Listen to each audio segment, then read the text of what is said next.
Zdravím všechny příznivce paintballu u dalšího dílu Mad Paint Magu. Dnes si zhodnotíme první ročník slovenské paintballové ligy, poradíme vám, jak si správně vybrat masku, představíme si tým pardubických Krys, zavítáme na pistolový turnaj záložních zbraní a na závěr vám ukážeme, jak dostat vaše dítka od televizí a monitorů. Času máme málo, tak go, go, go!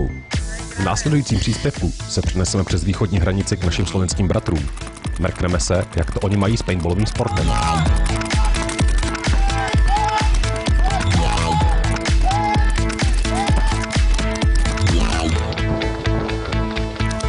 Doufám, že se chalani neurazí, ale z našeho pohledu se pod Tatrami dlouho nic zajímavého nedělo. Snad jen pár osamocených výstřelů nebo velmi slušná reprezentace bratislavských RMG.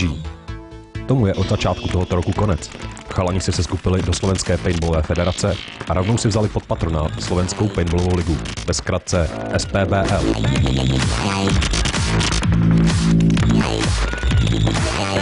Zeměpisná poloha Slovenska umožnila účastnit se ligy nejen místním borcům, ale i týmům z Čech, Polska nebo Rakouska. Jak už je v Evropě zvykem, hrálo se na hřištích Millennia Series, včetně jejich pravidel. Na to dohlížela parta zkušených eurorefů, pro lajky rozhodčí. Formát ligy byl zvolen jako Race 2, to znamená hra na 2 vítězné body. Liga se rozdělila na 3 kola, chcete-li na 3 jednotlivé turnaje. Každé kolo podle posledních evropských field layoutů, překlad pro nezasvěcené v plánku Evropské ligy. Pořadí v jednotlivých kolech byla bodována, ty se na konci sečetly a tím byl určen vítěz. Takže vítězství jednoho nebo 2 kol nutně neznamenalo vítězství celkové. O tom se osobně přesvědčil rakouský tým Freefall. Shrňme si slovem alespoň výsledky týmu na bedně.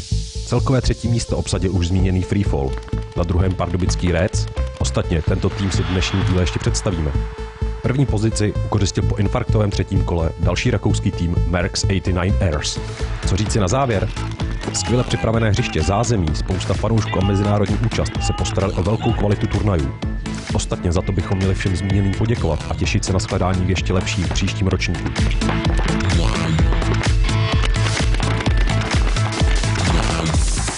Myslíme, že pokud organizátoři udrží nastavenou laťku, mají šanci do budoucna vytvořit formát kvalitní středoevropské ligy. Tak držíme palce. Jak už je zvykem, nakonec celkové výsledky SPBL.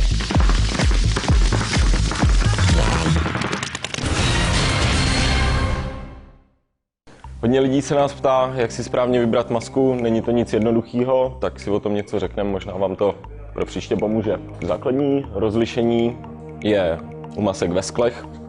Máme 2 druhy skel. Ten rozdíl je viditelný. Singlové sklo, termální sklo. Termální sklo jako takové poznáme, protože po obrubě slepené a skládá se vlastně ze 2 částí. Singlové sklo, single, z angličtiny jednoduché.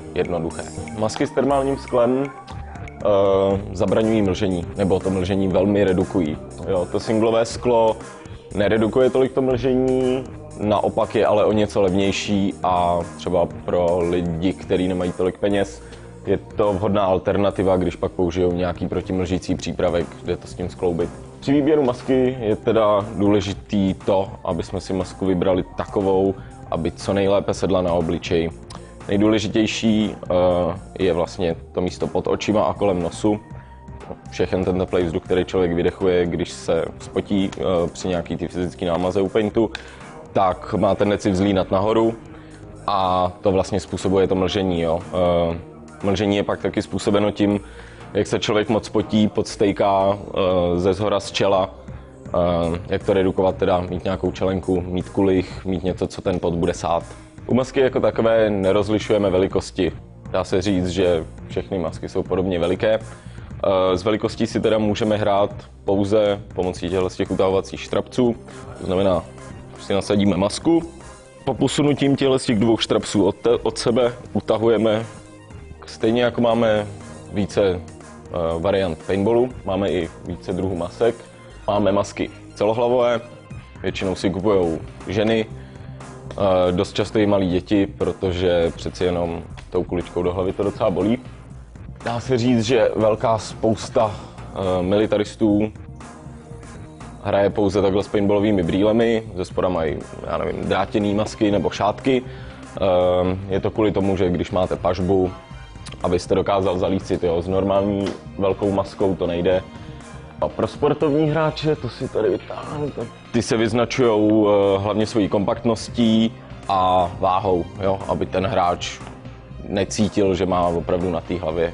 Důležitá je určitě i údržba. Existují různé čistící prostředky, ty jsou však primárně určeny pro masky se singlovým sklem. Co se týče těch termálních skel a teda i těch singlových po tom turnaji nebo po tom dnu hraní, je dobrý to sklo vyndat z té masky, masku jako takovou hodit třeba do sprchy, osprchovat to teplou vodou a sklo pak umít. Vyvarujte se používání tvrdého papíru nebo špinavého papíru, to sklo je strašně lehce poškrábatelný a jakmile se trochu poškrábe, hned ztrácí všechny ty své vlastnosti. Doufám, že jsme vám trošku poradili při výběru masek, že už budete si trošku jistější teď. Příště se podíváme na největší rozdíly mezi COčkem a vzduchem.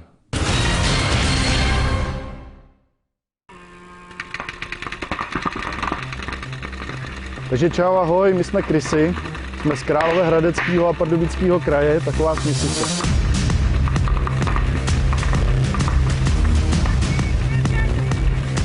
Takže máme dlouhou historii, jsme asi od roku 2000 aktivní, co se týče sportovního paintballu. Letos jsme začali hrát SPBL, což je Slovenská paintballová liga, a CEPL, takzvaný CEPL, což je Central European Paintball League.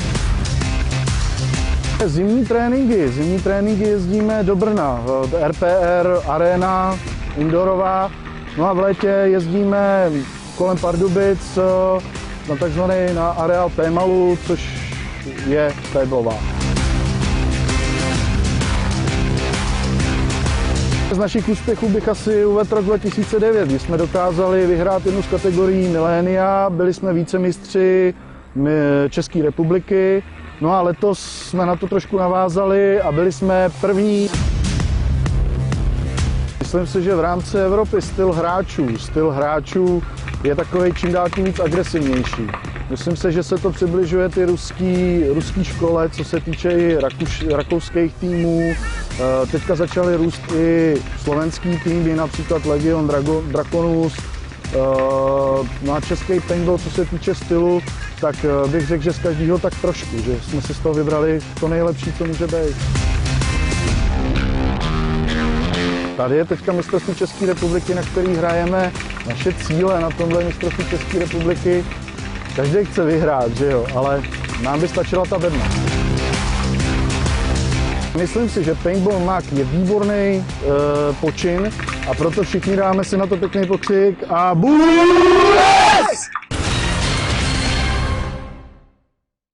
Zdravím všechny příznivce paintballu. Tentokrát jste zavítali na pistolový turnaj záložních zbraní, který pořádá Team Two Towers pro všechny držitele sekundárních paintballových zbraní, kterých je v této republice již opravdu hodně a kteří rádi párkrát do roka provětrají své drahé přívěšky.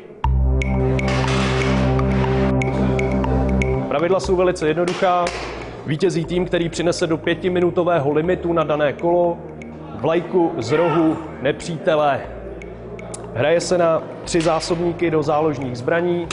Hráč může nést nekonečné množství munice s sebou. Hraje se na přiznání.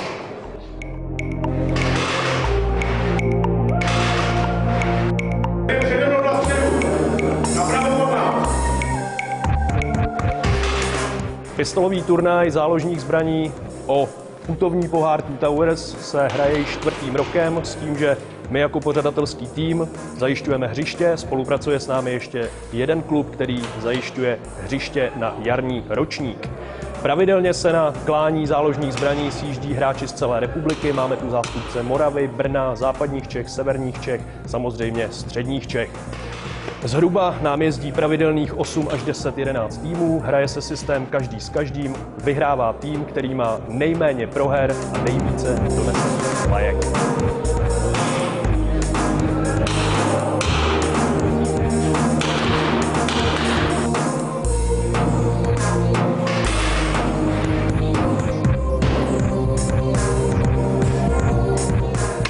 Vítěz dnešního turnaje obdrží tento putovní pohár a svoji krásnou plaketu, která bude navždy umístěna na této velice ctěné kořisti, co se týče paintballového umění v Čechách.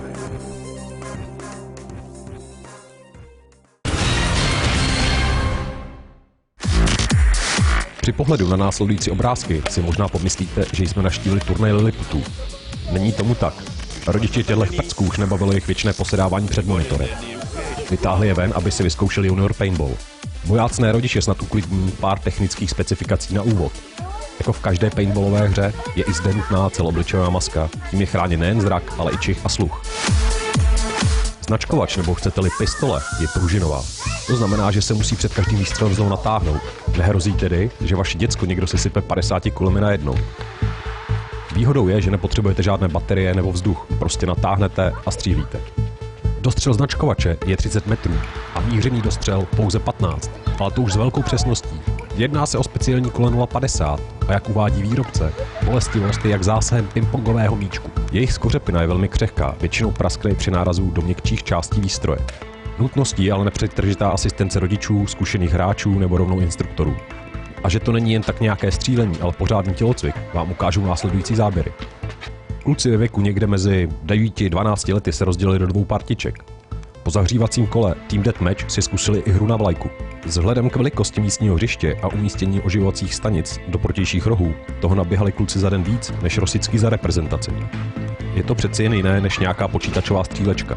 Při téhle hře museli komunikovat, rychle reagovat na situace a hlavně zapojit všechny svaly, včetně těch mozkových.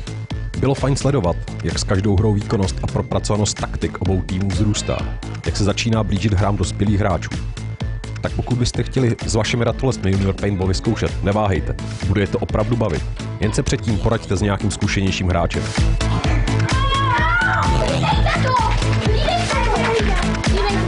A co pro vás připravujeme do dalšího dílu?